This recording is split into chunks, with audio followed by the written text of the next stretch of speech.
Are you interesting anyone ហ្នឹងហើយតាអ្នកមានចាប់អារម្មណ៍នឹងនរណាម្នាក់ហើយឬនៅហ្នឹងហើយឬក៏មានចាប់ចិត្តទៅលើនរណាម្នាក់ហើយឬនៅអញ្ចឹងទៅហ្នឹងហើយយើងអាចសួរមួយទៀតថា do you have someone special ហ្នឹងហើយតាអ្នកមានមនុស្សពិសេសនៅអញ្ចឹងសម្រាប់ខ្ញុំ right now ហើយគឺយើងអាចនិយាយថាយើងស្រឡាញ់គេប៉ុន្តែគេស្រឡាញ់អ្នកផ្សេង I love them but they in love with someone else ហ្នឹងហើយអញ្ចឹងមានន័យថាខ្ញុំស្រឡាញ់គេប៉ុន្តែគេបែរទៅជាស្រឡាញ់អ្នកផ្សេងអញ្ចឹងហ្នឹងហើយដែល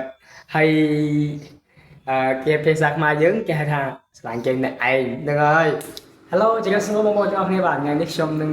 ជប់ខ្លុំខ្លុយហើយថាអស់ខ្យល់ថ្ងៃនេះខ្ញុំចង់លើកយកពាក្យប្រើប្រាស់ក្នុងន័យស្នេហាជាភាសាអង់គ្លេសខ្លះមកជជែកបងប្អូនមើលលេងទស្សនាជាការកំសាន្តមកដូចតែបងប្អូនបានឃើញនៅក្នុងក្បាលវីដេអូអញ្ចឹងបាទគឺមានពាក្យទាំងអស់នឹងឯងហ្នឹងហើយពាក្យនេះក៏ចាក់ដោតដល់ខ្ញុំផងដែរអូខេបាទអញ្ចឹងបើចូលចិត្តកុំភ្លេចជួយ like share ដូចជា subscribe ឲ្យ channel ខ្ញុំមួយផងក៏ដូចជា follow ឲ្យដែល update នឹងមួយផងដើម្បីទុកជាហើយថាការស្គាល់គ្នាអញ្ចឹងណាបងប្អូនបាទអូខេអញ្ចឹងខ្ញុំមិនចូលទៅតែធ្វើវីដេអូធ្វើលេងលេងទុកមើលខ្លួនឯងអីហោះហ្នឹងហើយដើម្បីកុំឲ្យវាស្ងាត់ Facebook អញ្ចឹងទៅបងប្អូនបាទអូខេអញ្ចឹងទៅមើលជាមួយបងប្អូនទាំងអស់គ្នាអូខេបងប្អូនបាទអញ្ចឹងពេលយើងជួបមិត្តភ័ក្តិយើងជួបអីអញ្ចឹងយើងតែងតែសួរគាត់ថា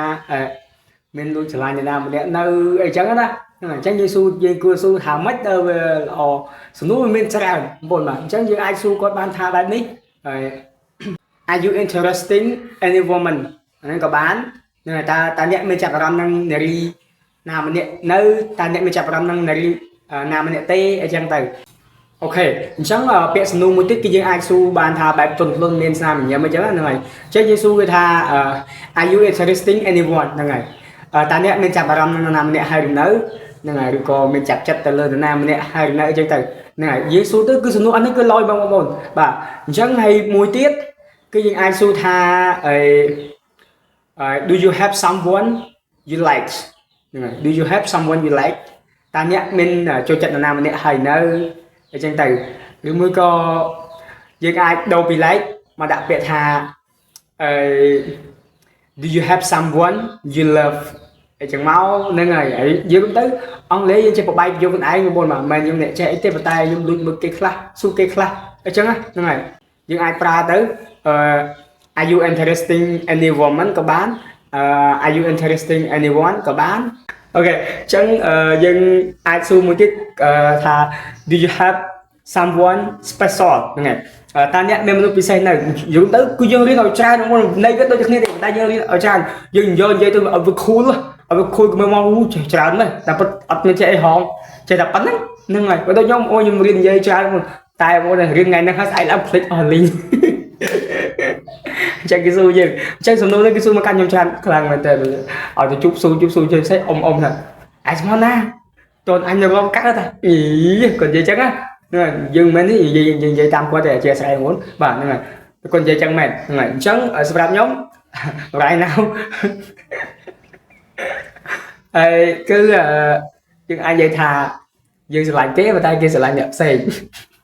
ចឹងអង់គ្លេសគេនិយាយថាអ្នកបងនេះ I love them but they love someone else ហ្នឹងហើយ they love someone else អូខេយើងស្រឡាញ់គេប៉ុន្តែគេស្រឡាញ់អ្នកផ្សេងហ្នឹងហើយI love them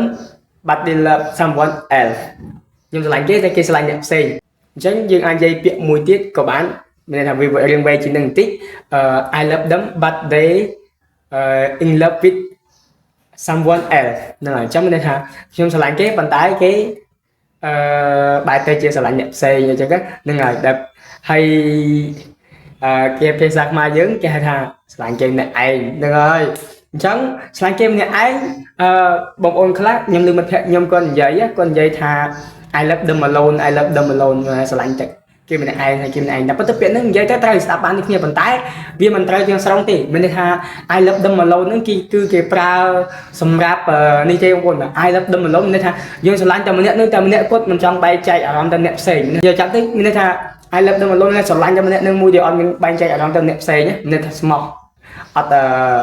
ត់សាវ៉ាហ្នឹងហើយ chẳng ai love them alone nó mà dương sờ lạnh kia tại mặt hàng hay kia sờ lạnh dương thì bà xin chị dương trong dây tha dương sờ lạnh kia thì kia sờ lạnh dương với nhá anh nên dương dây tha I love them alone but they don't love me back này ấy I love them alone but they don't love me back bây giờ tha nhưng sờ lạnh kia bàn tay kia ở sờ lạnh nhưng mình tê anh em trời ta bảo I love them alone dây máu đã bàn đá bàn tay việc trong này việc tê I love them alone khi sờ lạnh kia tao mình đẹp cốt sao em ai này mà tay dân trai pra vô tha I love them but they don't love me back bàn trời ok nên là chắc ơi bây giờ nhưng pra bông ôn đào ví dụ nữa ơi nhưng pra bông ôn đào ví dụ nữa sẽ bắt đầu ok chắc nhưng mà ví dụ một tiết cái tha nghe bông ôn này you shouldn't love them alone ok you shouldn't love them alone mình ha nè mình cu sáng kêu nè ai thế rồi nhưng mà sút đốn nứng mình cu tại bờ sút cu tài mình tại bờ sút đốn nứngแบบvô bạn để sai đó vì mà làm vô bạn để sai mình cu hay giờ lập lâu nó về chỉ chưa kệ dài này vô phòng sáng kì này ok quan chân nick ở đây cu con dây mong kháng tiết con dây tha stop love them alone because they don't love you back này thà chọc làng kia tới đừng ngay bị khói rồi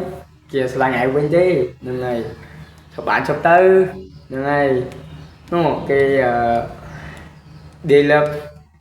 they love someone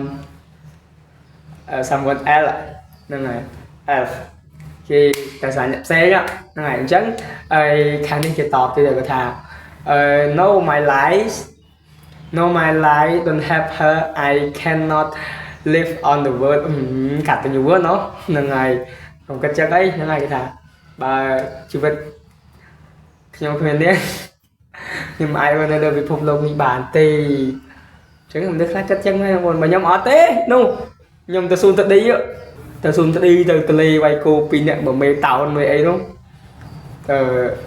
nên ấy từ là nó sẽ bay trăm một với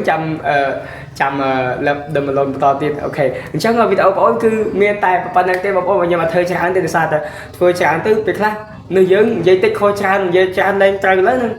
nên này chắc là miền phần này hay thời trang tôi có việc bà về chụp này ok bye bye